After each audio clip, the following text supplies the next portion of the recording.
August 25 UPSC civil service എക്സാമിന് relevant ആയിട്ടുള്ള കുറച്ച് ടോപ്പിക്കുകളാണ് നമ്മൾ ഡിസ്കസ് ചെയ്യാൻ വേണ്ടി പോകുന്നതായിട്ടുള്ളത്. അതിൽ ആദ്യത്തേത് യൂണിഫൈഡ് പെൻഷൻ സ്കീം എന്ന് പറയുന്ന ഒരു പുതിയ pension scheme central government introduce ചെയ്യാൻ വേണ്ടി പോവാണ്. നിലവിൽ നാഷണൽ പെൻഷൻ സ്കീം അല്ലെങ്കിൽ NPSന്റെ കീഴിലുള്ളവർക്ക് വേണ്ടിയിട്ട് എന്ന് പറഞ്ഞിട്ട് ഒരു വാർത്തയാണ് വന്നിരിക്കുന്നത്. അപ്പോൾ നമുക്ക് നോക്കാം എന്താണ് NPSഉം UPSഉം തമ്മിലുള്ള വ്യത്യാസം എന്നുള്ളത് നമുക്ക് ബ്രീഫായിട്ട് നോക്കാം.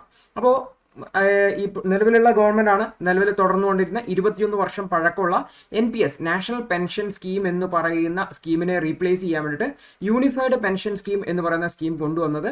അപ്പോൾ ആക്ച്വലി ഈ ഒരു NPS കൊണ്ടുവരുന്നതിന് മുന്നേ ഒരു ഓൾഡ് പെൻഷൻ സ്കീം ഉണ്ടായിരുന്നു. ഓൾഡ് പെൻഷൻ സ്കീം എന്ന് വെച്ചാൽ ഇത് സ്റ്റാറ്റ്യൂട്ടറി പെൻഷൻ സ്കീമാണ്. അതായത് സ്റ്റാറ്റ്യൂട്ടറി പെൻഷൻ എന്ന് പറഞ്ഞു കഴിഞ്ഞാൽ ഇവിടെ ഈ ഒരു പെൻഷൻ സ്കീമിൽ ജീവനക്കാരിൽ നിന്ന് യാതൊരു തരത്തിലുള്ള പൈസയും പിരിച്ചെടുക്കുന്നില്ല. പക്ഷേ റിട്ടയർ ചെയ്യുന്ന സമയത്ത് അവർക്ക് അവരുടെ അവസാന വർഷത്തെ ശരാശരി ഒരു മാസത്തെ സാലറിയുടെ പകുതി അവർക്ക് മിനിമം സാലറി മിനിമം പെൻഷൻ ആയിട്ട് നൽകുന്ന ഒരു രീതിയാണ് ഉണ്ടായിരുന്നത്. എന്നാൽ നാഷണൽ പെൻഷൻ സ്കീം വന്നപ്പോൾ ഈ ഒരു മിനിമം പെൻഷൻ എന്ന് പറയുന്ന ഐഡിയ ഇല്ലാതായി.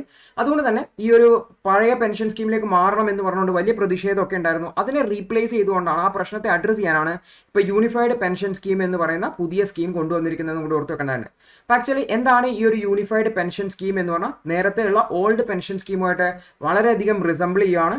അപ്പോൾ ഇവിടെ വ്യത്യാസം എന്താണെന്ന് വെച്ച് കഴിഞ്ഞാൽ ഓൾഡ് പെൻഷൻ സ്കീമിൽ ജീവനക്കാരെടുക്കുന്ന പൈസയൊന്നും പിരിക്കുന്നില്ല. പക്ഷേ ഇവിടെ യൂണിഫൈഡ് പെൻഷൻ സ്കീമിൽ ജീവനക്കാരുടെ ശമ്പളത്തിന്റെ 10% അവർ ഓരോ മാസവും പിടിക്കും. അതിലേക്ക് ഗവൺമെന്റിന് കോൺട്രിബ്യൂഷൻ ഉണ്ടാവും. പക്ഷേ റിട്ടയർ ചെയ്യുന്ന സമയത്ത് മിനിമം അവർക്ക് പെൻഷൻ ഉറപ്പാക്കും എന്നുള്ളതാണ് ഉദ്ദേശം. അപ്പോൾ ലൈഫ് ലോങ് അവരുടെ പെൻഷൻ ഉറപ്പാക്കും എന്നുള്ളതാണ് യൂണിഫൈഡ് പെൻഷൻ സ്കീമിന്റെ ഉദ്ദേശമായിട്ടുള്ളത്. അവസാന വർഷത്തെ ശരാശരി ഒരു മാസ ശമ്പളത്തിന്റെ പകുതി ലഭ്യമാക്കും എന്നുള്ളതാണ്. അപ്പോൾ ഈ ശമ്പളം എന്ന് പറഞ്ഞു കഴിഞ്ഞാൽ ലാസ്റ്റ് ഡ്രോൺ പേയുടെ പകുതി വരും എന്നുള്ളതാണ്. അപ്പോൾ ഈ ഒരു പീരിയോഡിക് ഇൻക്രീസസ്, അതുപോലെ തന്നെ ഇൻഫ്ലേഷനെ അഡ്ജസ്റ്റ് ചെയ്യാൻ വേണ്ടിയിട്ട് ഗവൺമെന്റ് ഉദ്യോഗസ്ഥർക്ക് ഡിയർനെസ് അലവൻസ് അല്ലെങ്കിൽ DA നൽകാറുണ്ട്. അപ്പോൾ പീരിയോഡിക്കായിട്ട് ഈ ഒരു DAക്ക് അനുസരിച്ച് ശമ്പളത്തിലെ വർധനവും ഉണ്ടാവും എന്നുകൂടി ഓർത്ത് വെക്കേണ്ടതാണ്. ഇൻ കേസ് ഗവൺമെന്റ് എംപ്ലോയി മരിക്കുകയാണെങ്കിൽ ആ ഫാമിലിക്ക് 60% പെൻഷൻ ഫാമിലി പെൻഷനായിട്ട് കിട്ടുകയും ചെയ്യും. റിട്ടയർമെന്റിന് ശേഷം എംപ്ലോയീസിന് ഒരു സൂപ്പർ ആനുവേഷൻ പേ ഔട്ടും കിട്ടും എലോങ് വിത്ത് ഗ്രാറ്റുവിറ്റി ബെനിഫിറ്റ്. നേരത്തെയൊക്കെ ഗ്രാറ്റുവിറ്റി ഉണ്ടായിരുന്നു, NPSൽ അതില്ല എന്ന് പറയപ്പെടുന്നു. അപ്പോൾ മിനിമം പെൻഷനായിട്ട് 10,000 രൂപയെങ്കിലും കിട്ടും. അറ്റ്ലീസ്റ്റ് 10 വർഷമെങ്കിലും ഗവൺമെന്റ് സർവീസിൽ കംപ്ലീറ്റ് ചെയ്യുന്നവർക്ക് എന്നിങ്ങനെയാണ് ഫീച്ചേഴ്സ് ഒക്കെ ആയിട്ട് വരുന്നത്. മുന്നേയുള്ള ഓൾഡ് പെൻഷൻ സ്കീമിൽ നിന്നും കുറെ കൂടി വ്യത്യാസമുണ്ട്. അപ്പോൾ ക്യാബിനറ്റിന്റെ തീരുമാനം, നേരത്തെ ഒരു ഫോമർ ഫൈനാൻസ് സെക്രട്ടറി ആയിട്ടുള്ള TV സോമനാഥന്റെ നേതൃത്വത്തിലുള്ള ഒരു കമ്മിറ്റിയുടെ റിപ്പോർട്ട് സമർപ്പിച്ചിട്ടുണ്ടായിരുന്നു ഇത്തരത്തിലുള്ള ഒരു യൂണിഫൈഡ് പെൻഷൻ സ്കീം കൊണ്ടുവരുന്നതിന് വേണ്ടിയിട്ട്. അപ്പോൾ ഈ ഒരു കമ്മിറ്റിയെ 2023 മാർച്ചിലാണ് സെറ്റപ്പ് ചെയ്തിട്ടുണ്ടായിരുന്നത് NPSനെ റിവ്യൂ ചെയ്യുന്നതിന് വേണ്ടിയിട്ട്. അപ്പോൾ ആക്ച്വലി ഗവൺമെന്റിന്റെ സാമ്പത്തിക സ്ഥിതി ബാലൻസ് ചെയ്യുകയും അതേ സമയത്ത് എംപ്ലോയീസിന്റെ ആസ്പിറേഷൻ ഉറപ്പുവരുത്തുന്നതിന് വേണ്ടിയിട്ടാണ് ഈ ഒരു പുതിയ സ്കീം കൊണ്ടുവന്നിരിക്കുന്നത്. അപ്പോൾ നേരത്തെയുള്ള, അതായത് NPS എന്ന് പറയുന്നത് 2004 ജാനുവരി 1 ശേഷം ജോയിൻ ചെയ്തിട്ടുള്ള സെൻട്രൽ ഗവൺമെന്റ്, ഓർത്ത് വെക്കുക, സെൻട്രൽ ഗവൺമെന്റിനെ കുറിച്ചാണ് നമ്മളിപ്പോൾ പറയുന്നത്. സെൻട്രൽ ഗവൺമെന്റിൽ സർവീസിൽ ജോയിൻ ചെയ്തവർക്കെല്ലാം NPS അപ്ലിക്കബിൾ ആണ്.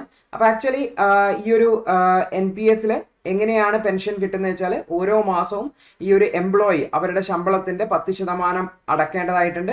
ഗവൺമെന്റിന്റെ കോൺട്രിബ്യൂഷൻ അടക്കും. ഈ 2 കോൺട്രിബ്യൂഷൻസും വെച്ചിട്ടാണ് പിന്നീട് റിട്ടയർ ചെയ്യുന്ന സമയത്ത് പെൻഷൻ കൊടുക്കുന്നതായിട്ടുള്ളത്. ഈ ഒരു കോൺട്രിബ്യൂഷൻസിനെ മാർക്കറ്റ് ലിങ്ക്ഡ് ആയിട്ടുള്ള സെക്യൂരിറ്റീസിലേക്ക്, അതായത് നമ്മൾ മ്യൂച്വൽ ഫണ്ടിലേക്ക് ഇൻവെസ്റ്റ് ചെയ്യുകയാണ് ചെയ്യുന്നത്. അപ്പോൾ ഈ ഒരു ഇൻവെസ്റ്റ്മെന്റും മറ്റു കാര്യങ്ങളും PFRDA pension fund regulatory and development authority ആണ് ചെയ്യുന്നത് എന്നുകൂടി ഓർത്തു വയ്ക്കേണ്ടതായിട്ടുണ്ട്. അപ്പോൾ ആക്ച്വലി സ്റ്റേറ്റ് ഗവൺമെന്റുകൾക്കും ഈ ഒരു ഓപ്ഷൻ വേണമെങ്കിൽ അഡോപ്റ്റ് ചെയ്യാൻ വേണ്ടി പറ്റും. ഏപ്രിൽ 1, 2025 മുതലാണ് ഈ ഒരു UPS എന്ന് പറയുന്ന പുതിയ സ്കീം വരുന്നത്. സ്റ്റേറ്റ് ഗവൺമെന്റുകൾക്കും അഡോപ്റ്റ് ചെയ്യാവുന്നതാണ്. NPSഉം ഇതേപോലെ സ്റ്റേറ്റ് ഗവൺമെന്റുകൾ അഡോപ്റ്റ് ചെയ്തിട്ടുണ്ടായിരുന്നു.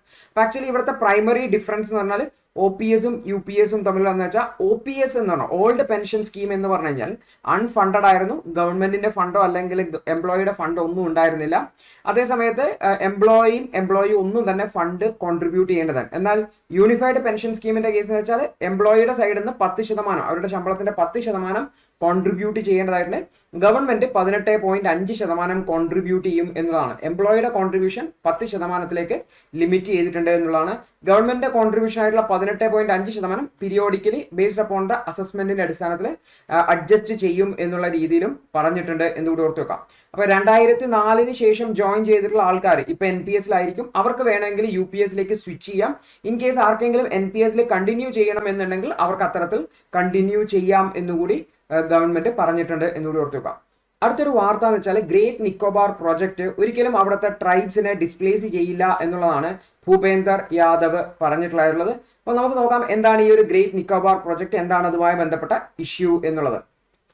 അപ്പോൾ ആക്ച്വലി ഈ ഒരു എൻവയോൺമെന്റ് മിനിസ്റ്ററാണ് ഭൂപേന്ദ്ര യാദവ്. അദ്ദേഹം പറഞ്ഞത് അവിടെ പോർട്ടും എയർപോർട്ടും ഒക്കെയാണ് ഗ്രേറ്റ് നിക്കോബാർ ഐലൻഡുകളിൽ പണിയുന്നതായിട്ടുള്ളത്. അവിടെയുള്ള ട്രൈബ്സ് ഉണ്ട്, particularly vulnerable tribal group PVTG കാറ്റഗറിയിൽ പെടുന്ന വളരെ കുറഞ്ഞ പോപ്പുലേഷൻസ് ഉള്ള ഷോംബൻ എന്ന് പറയുന്ന ട്രൈബ്സ്, വൾണറബിൾ ആയിട്ടുള്ള ഇൻഡിജിനസ് ആയിട്ടുള്ള ട്രൈബൽ ഗ്രൂപ്പുകളാണ് ഈ ഗ്രേറ്റ് നിക്കോബാറിലുള്ളത്. ഈ പ്രൊജക്റ്റ് ഒക്കെ വരുന്ന സമയത്ത് ഈ ഒരു ട്രൈബൽ ഗ്രൂപ്പുകൾ അവർ ചിലപ്പോൾ എക്സ്റ്റിങ്ക്റ്റ് ആയി പോവാം എന്ന് വരെ വാർത്തകൾ വന്നിട്ടുണ്ടായിരുന്നു. അപ്പോൾ ആക്ച്വലി രാജ്യസഭാ മെമ്പർ ചോദിച്ചൊരു ചോദ്യത്തിന് റെസ്പോൺസ് ആയിട്ടാണ് ഇത്തരത്തിൽ എൻവയോൺമെന്റ് മിനിസ്റ്റർ പറഞ്ഞത് ഈ ഒരു ട്രൈബൽ വിഭാഗത്തെ അവിടെ നിന്നും ഷിഫ്റ്റ് ചെയ്യാതെയാണ് ഈ പ്രൊജക്ട് കൊണ്ടുപോകുന്നത് എന്നുള്ളത്. അപ്പോൾ ആക്ച്വലി നമുക്ക് ആൻഡമാൻ നിക്കോബാർ എന്ന് പറഞ്ഞാൽ നമുക്ക് ബേ ഓഫ് ബംഗാളിൽ കാണാൻ പറ്റും ആൻഡമാൻ നിക്കോബാർ ഐലൻഡ്സ്. അതിൽ ഈ നോർത്ത് ഭാഗത്തെയാണ് നമ്മൾ ആൻഡമാൻ എന്ന് പറയുന്നത്. അതിൽ തന്നെ north Andaman, middle Andaman, lower Andaman ഉണ്ട്. ഇതിന്റെ അവിടെയാണ് പോർട്ട് ബ്ലെയർ വരുന്നതായിട്ടുള്ളത്. അപ്പോൾ ഇതിൻ്റെ ഇടയിൽ ഒരു 10 ഡിഗ്രി ചാനൽ ഉണ്ട്. ഈ 10 ഡിഗ്രി ചാനലാണ് ആൻഡമാനെയും നിക്കോബാറിനെയും തമ്മിൽ സെപ്പറേറ്റ് ചെയ്യുന്നതായിട്ടുള്ളത്. ഈ 10 ഡിഗ്രി ചാനലിന് സൗത്ത് ആയിട്ട് നമുക്ക് ഇന്ത്യൻ ഓഷ്യനിൽ നമുക്ക് അല്ലെങ്കിൽ ബേ ഓഫ് ബംഗാളിൽ നമുക്ക് ഇവിടെ ഇന്ത്യൻ ഓഷ്യൻ എന്ന് വിളിക്കാം. ഇവിടെ നമുക്ക് ഇന്ത്യൻ ഓഷ്യനിൽ ഈ ഒരു നിക്കോബാർ ഐലൻഡുകളെ കാണാൻ പറ്റും. നിക്കോബാർ ഐലൻഡുകളുടെ ഏറ്റവും താഴെയായിട്ടാണ് ഗ്രേറ്റ് നിക്കോബാർ ഐലൻഡ് ലൊക്കേറ്റ് ചെയ്തത്. നമ്മൾ നോക്കിക്കഴിഞ്ഞാൽ ഇവിടെയാണ് ഈ ഒരു ഐലൻഡിന്റെ സ്ഥാനം എന്ന് ഓർത്ത് വെക്കേണ്ടത്. അപ്പോൾ ആക്ച്വലി ഈ ഒരു ഐലൻഡ് വളരെയധികം സ്ട്രാറ്റജിക്കലി ഇമ്പോർട്ടൻ്റ് ആയിട്ടുള്ള ഒരു ലൊക്കേഷൻ ആണ് എന്ന് ഓർത്ത് വെക്കേണ്ടതായിട്ടുണ്ട്. ബിക്കോസ് നമുക്ക് ഇവിടെ സൗത്ത് ഈസ്റ്റ് ഏഷ്യൻ കൺട്രീസിനെ കാണാൻ വേണ്ടി പറ്റും എന്നുള്ളതാണ്. കാരണം ഇവിടത്തേക്കുള്ള സൗത്ത് ഈസ്റ്റ് ഏഷ്യൻ കൺട്രീസിന്റെ തൊട്ടടുത്തുള്ള സ്ഥലമാണ് ഗ്രേറ്റ് നിക്കോബാർ എന്ന് പറയുന്നത്. ഓക്കെ, അപ്പോൾ നമ്മൾ നോക്കിക്കഴിഞ്ഞാൽ ഈ ഒരു ഗ്രേറ്റ് നിക്കോബാർ പ്രൊജക്ട് എന്ന് പറയുന്നത് 72,000 കോടിയുടെ ഒരു പ്രൊജക്റ്റ് ആണ്. അവിടെ ചൈന, ഈ ഒരു മേഖലയിൽ ചൈന ഒരുപാട് എക്സ്പാൻഷനിസ്റ്റ് പോളിസികൾ എടുക്കുന്നുണ്ട്. അതിനെ കൗണ്ടർ ചെയ്യുക എന്നുള്ളതാണ് ഇന്ത്യയുടെ ഉദ്ദേശമായിട്ടുള്ളത്.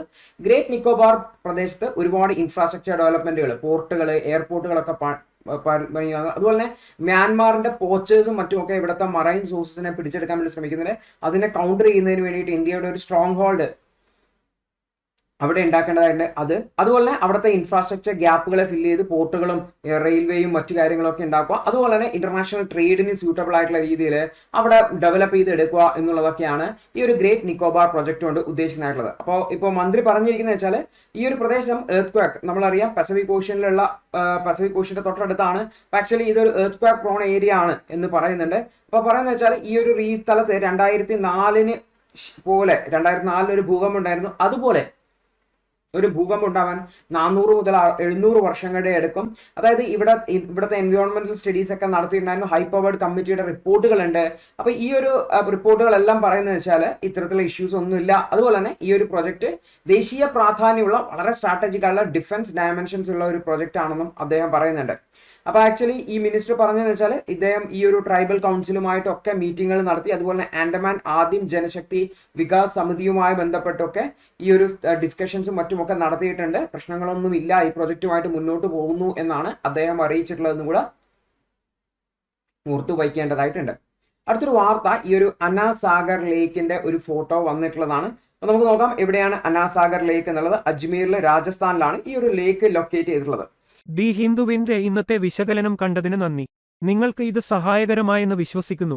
ഇന്നത്തെ ബാക്കിയുള്ള വാർത്തകളുടെ വിശകലനത്തിനു വേണ്ടി ഞങ്ങളുടെ ന്യൂസ് അനാലിസിസ് ക്ലാസ്സിൽ ജോയിൻ ചെയ്ത് പഠിക്കാവുന്നതാണ്. ഒരു മാസം വെറും 159 രൂപയ്ക്ക് നിങ്ങളുടെ UPSC തയ്യാറെടുപ്പിന് ആവശ്യമായ എല്ലാ പ്രധാന വിശദാംശങ്ങളും ഉൾക്കൊള്ളുന്ന ഒരു സമഗ്രമായ ന്യൂസ് അനാലിസിസ് നിങ്ങൾക്ക് മലയാളത്തിൽ ലഭിക്കും. കൂടാതെ സിവിൽ സർവീസിനു വേണ്ടിയുള്ള ജനറൽ സ്റ്റഡീസ് ക്ലാസുകൾ കൂടി മലയാളത്തിൽ മനസ്സിലാക്കി പഠിക്കാൻ ഞങ്ങളുടെ ലേണേഴ്സ് അൺലിമിറ്റഡ് ക്ലാസ്സിൽ ജോയിൻ ചെയ്യാം. മാസം വെറും 1500 രൂപയ്ക്ക്.